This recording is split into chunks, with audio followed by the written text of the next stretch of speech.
Estamos de volta com o nosso estudo aqui de Nefesh HaChaim. A gente se encontra agora começando o 13º capítulo, o finzinho do 12º e o começo do 13º. E na aula passada, recapitulando, a gente viu qual tem que ser o foco na nossa tefilá, que o foco da tefilá tem que ser não as minhas necessidades particulares, meus desejos pessoais, e sim focar em algo maior, algo grande. Não vamos rezar pequeno, vamos rezar como se deve. Vamos pensar em Kadosh Baruch Hu, em toda a humanidade, na revelação divina para o mundo inteiro, e não no que eu preciso no meu dia a dia. Que o que eu preciso no meu dia a dia é apenas uma consequência dessa falta que existe em toda a existência. E tudo isso é muito bom e muito bonito, é grandioso, se transforma a tefilá em algo macro, não é uma coisa micro, pequenininha, focada na minha vida, em algo realmente significativo para o mundo inteiro. Só tem um pequeno problema nessa questão, que é o fato de que isso daqui é difícil demais. É muito, muito difícil. Por exemplo, vamos pegar a brachá da Parnassá. Muito fácil, durante a tefilá da Parnassá, pensar, olha, Kadosh Baruch Hu, eu tenho tanto e tanto na conta, eu tenho tais dívidas, eu quero comprar uma casa, eu quero comprar um carro, eu preciso de tanto para sustentar minha família e meus filhos. Por favor, me ajuda com 15 mil por mês. Isso entra na minha cabeça. Consigo pensar nisso, consigo calcular dessa forma. Porém, se agora eu tentar transformar isso no macro, vamos pensar agora na humanidade inteira. Vamos pensar na brachá da Parnassá, que a Kadosh Baruch Hu ele traga brachá e traga Parnassá e sustento para o mundo inteiro. Por quê? Porque existe escassez no mundo. Existem muitos povos, muitas tribos por aí que eles não têm comida, eles não têm o necessário para sobreviver. Existe a escassez no mundo, e a escassez no mundo faz que um povo tente atacar o outro para conseguir recursos que se encontram somente na outra região para trazer para ele. Ao invés de fazer um acordo, muitas vezes a escassez leva a pessoa à guerra, leva a pessoa à briga, à discussão, e isso causa todas as guerras que a gente tem na humanidade. Então, talvez, na Brachá de Parnassá, a gente tem que pedir nesse kivun, nessa linha de que a escassez no mundo acabe para que exista paz no mundo inteiro. Mas, por outro lado, se não tivesse escassez no mundo e tivesse tudo em todos os lugares, se cada povo tivesse todos os recursos necessários para ele viver bem, então não ia ter interação entre os povos, então talvez não é exatamente bom, então talvez eu não preciso pedir para que não tenha escassez no mundo, eu preciso pedir para que todos os povos consigam os recursos necessários, quer dizer, a coisa vai andando, vai ficando um pouquinho mais complicado, não é somente a minha Parnassá particular, eu estou pensando aqui num mundo muito mais complexo, muito mais difícil de alcançar. Então, o que eu faço nessa situação? Será que realmente a gente tem como chegar na tefilá dessa forma? É muito longe, muitas vezes.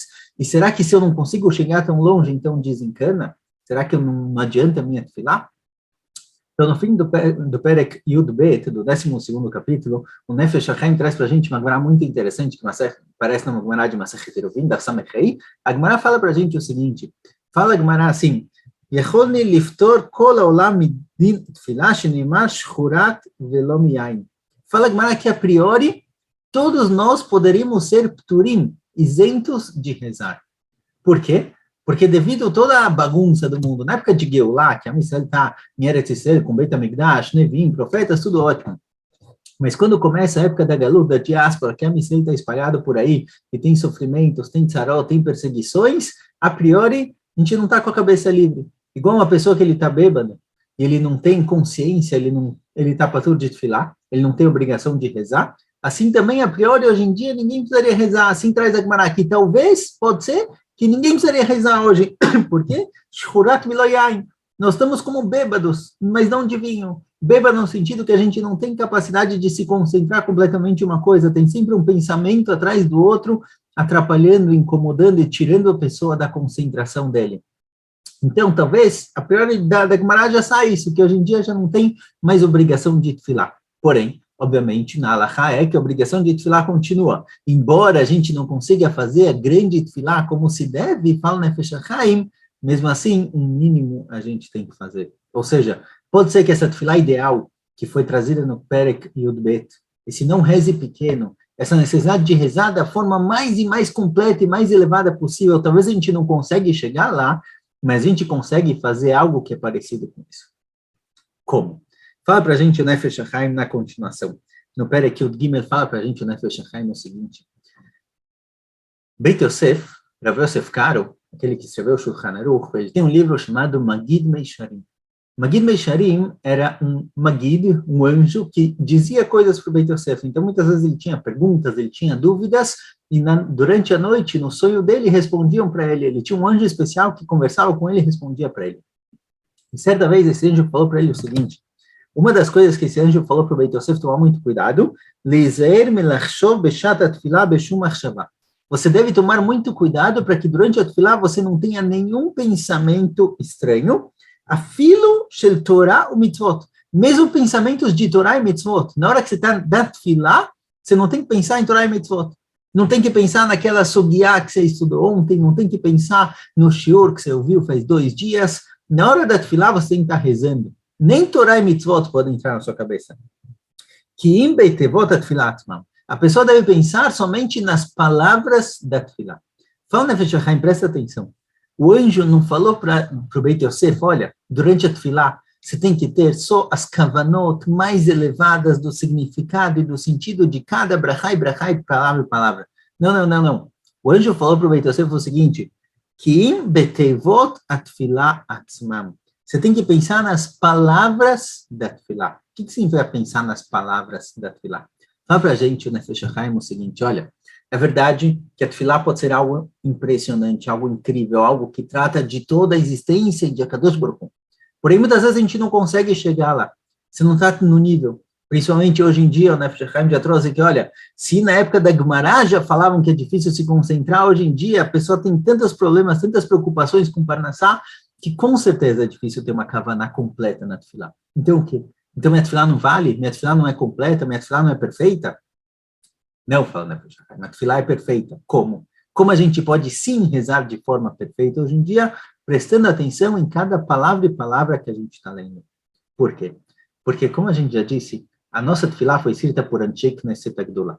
Agora, para quê? Para que precisa que 120 Chachamim, entre eles 80 profetas, escrevam a nossa tefilá? A priori, deixa cada um escrever mais ou menos a tefilá dele, tá bom, tem um problema do hebraico, não sabe hebraico direito, vamos escrever uma tefilá mais simples, num hebraico mais moderno, talvez hoje em dia, que a gente consegue compreender melhor.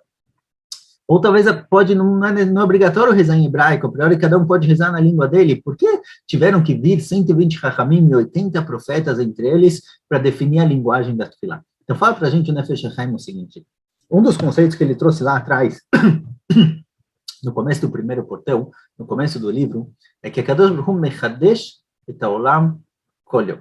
Kadosh Baruch Hu, ele mechadesh sempre o mundo inteiro. Ele está sempre renovando e recriando o mundo. Porém, renovando e recriando não significa somente que o mundo ele é recriado, significa mais que isso. O mundo, o tempo todo, é inovado. Isso quer dizer que o dia de ontem e o dia de hoje não são exatamente os mesmos. O dia de ontem, a revelação que a Kadosh Baruch Hu usou para criar o dia de ontem, não é a mesma que ele usa para criar o dia de hoje, e nem o dia de amanhã. É assim também a cada hora e hora. Ou seja, o mundo está sempre se inovando, sempre sendo criado de novo, mas sempre sendo criado de novo com uma forma diferente, mais desenvolvida, melhor, com um aspecto diferente. Cada geração em geração, por exemplo, tem o seu nisayon, tem as suas dificuldades.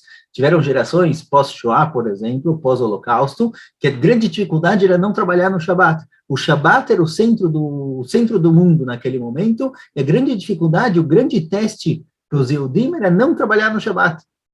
Esse era o teste naquela época. Hoje o grande teste de hoje em dia é a questão de tzniut, de recato, tanto de homens quanto de mulheres, coisas ligadas a isso. Então, cada geração em geração, ela tem um aspecto diferente, ela tem uma questão diferente a ser trabalhada, e assim também a cada dia e dia ele é diferente.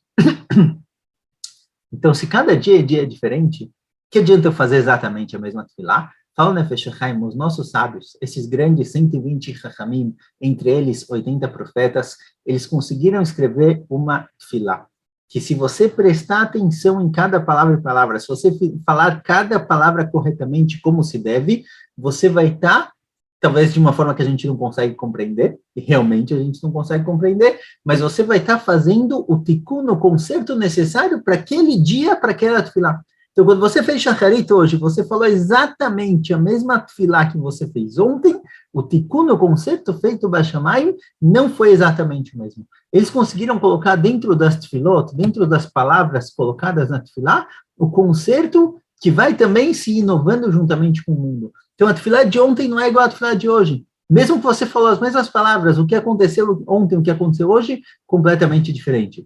Ah, mas como assim? Eu não entendo. Eu vou falar as palavras, as coisas vão funcionar? Eu vou só falar as palavras que estão lá na tefilá e Bashamai, o concerto vai ser diferente? Sim, vai. Fato é que, por exemplo, a gente usa o celular, você disca no celular, você usa o computador, e você não sabe exatamente o que acontece lá dentro na placa-mãe. Já viu uma placa-mãe? Você não sabe exatamente qual a conexão entre cada coisinha e coisinha. Mas você sabe que se você apertar a tecla A no computador, vai aparecer a tecla A na tela, você não tem dúvida disso. Mesmo que você não sabe todo o processo para chegar lá, você acredita plenamente que apertar isso aqui vai fazer isso acontecer lá. E se você mudar a língua, se você mudar a letra do computador, quando você apertar na tecla A, pode aparecer a letra Shin em hebraico, porque é a mesma tecla. Ah, apertei a mesma tecla, eram coisas diferentes? Sim, é assim que funciona o computador, é assim que funciona a placa-mãe. Assim funciona também a tefilá. Se você falar exatamente as palavras que se encontram na tefilá, está perfeito. A coisa está funcionando, vai funcionar sozinho, no automático. Se você usar a tefilá que nossos sábios decretaram, se você colocar a tefilá que Anshei Knesset criaram, escreveram, e prestar atenção em cada palavra e palavra que você está falando, mesmo que você não entenda a tradução, mesmo que você não entenda o significado, a sua tefilá vai ser o mais perfeita possível. Porque você vai estar usando uma ferramenta muito antiga, uma ferramenta que Anshei Knesset criaram ela. Então vai estar perfeito, vai funcionar como se deve.